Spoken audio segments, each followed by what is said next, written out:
옛날 옛적 어느 고을에 한 형제가 살고 있었습니다.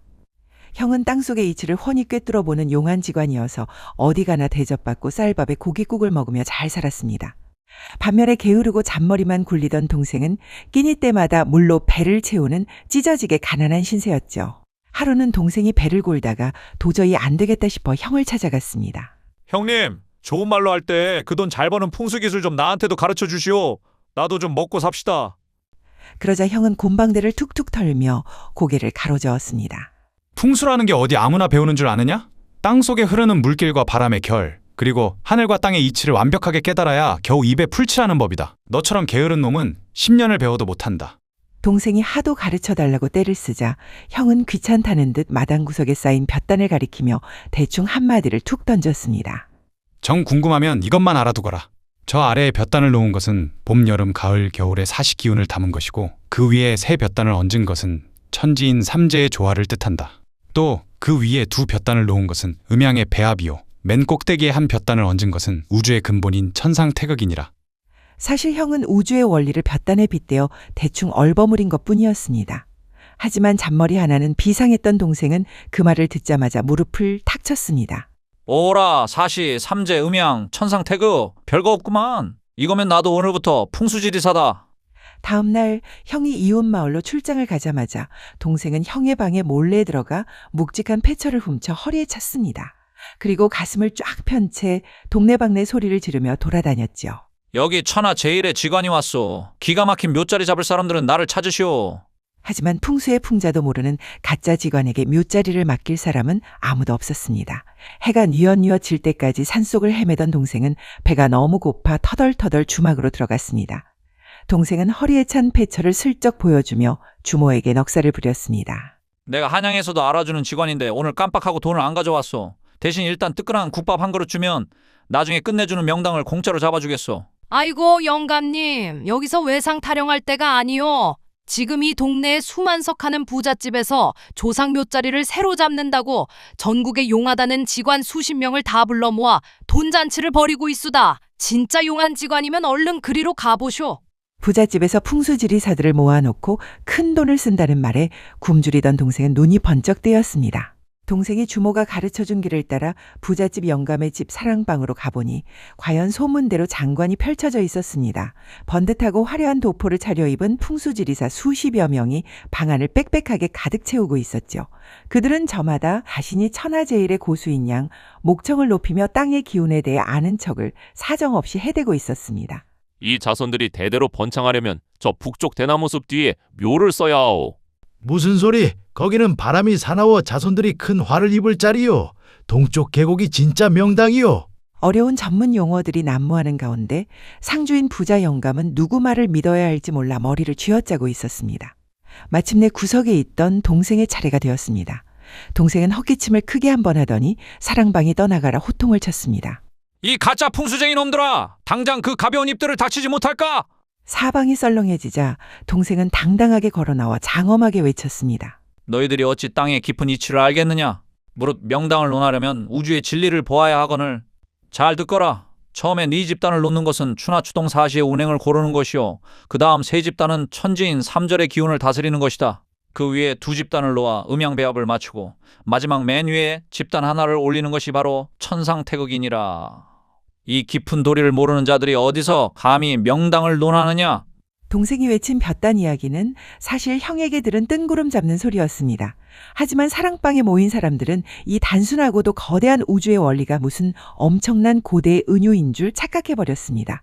풍수쟁이들은 서로 눈치를 보며 저렇게 깊은 도리를 한 번에 꿰뚫다니 보통 고수가 아니다라며 수군거렸고 부자 영감은 감격의 눈물을 흘리며 동생의 손을 꽉 잡았습니다. 대단하십니다. 내 전국에 용하다는 직관들을 수없이 만나보았으나 이토록 천지의 깊은 이치를 명쾌하게 꿰뚫는 분은 난생 처음 뵙습니다. 저 사기꾼 놈들은 그저 묘자리 핑계로 돈 몇 푼 뜯어내려 얄팍한 입싸움만 벌이고 있었는데 노인께서는 우주의 근본을 논하시니 내 어찌 감격하지 않을 수 있겠습니까? 여봐라! 마당에 있는 하인들은 당장 저 가짜 풍수쟁이 놈들에게 노잣돈 몇 푼 쥐어주어 대문 밖으로 쓸어버리거라! 부자는 다른 직원들에게 한두 냥씩 노잣돈을 쥐어주며 쫓아내고 동생만 귀빈으로 융숭하게 대접했습니다.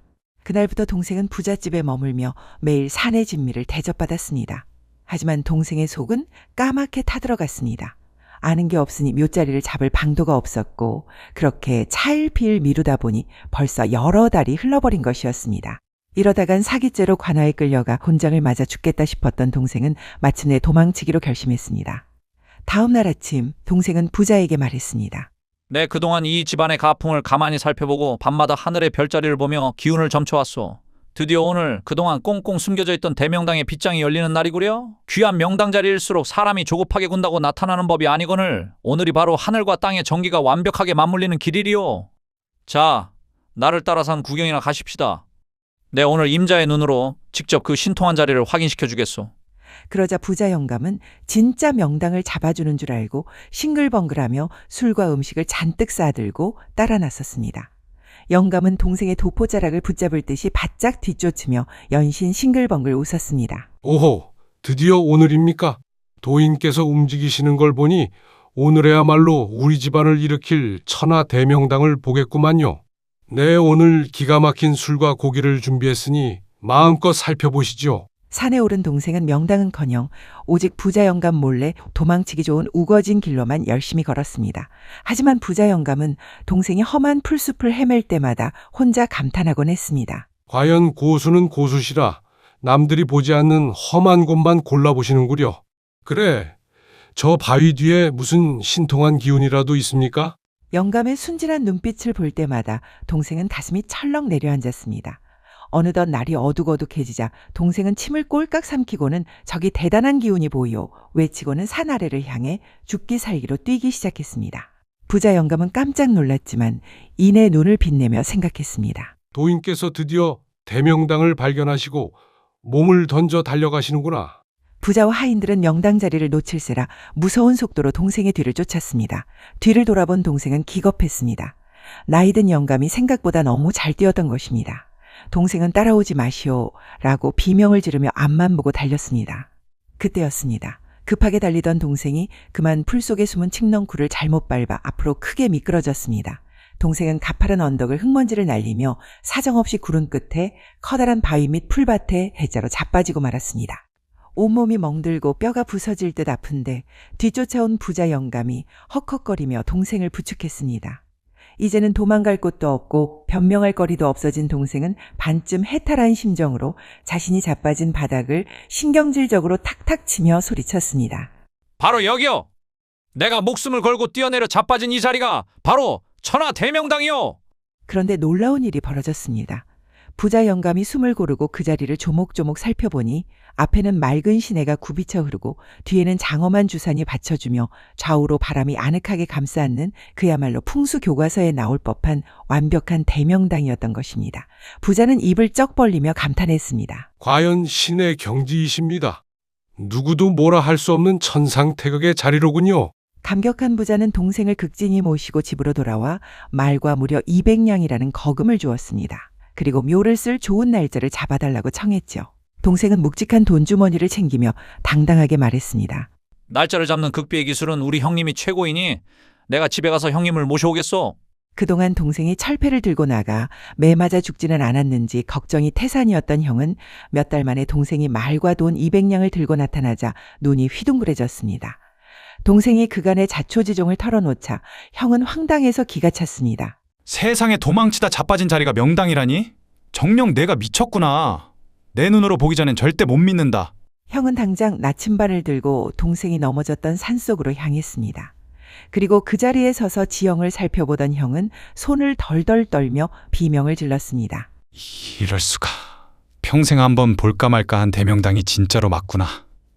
결국 실력 있는 형이 최고의 날짜를 잡아 장사를 지냈고 소문을 듣고 몰려온 전국의 내로라 하는 풍수쟁이들도 그 자리를 보며 감탄을 금치 못했습니다.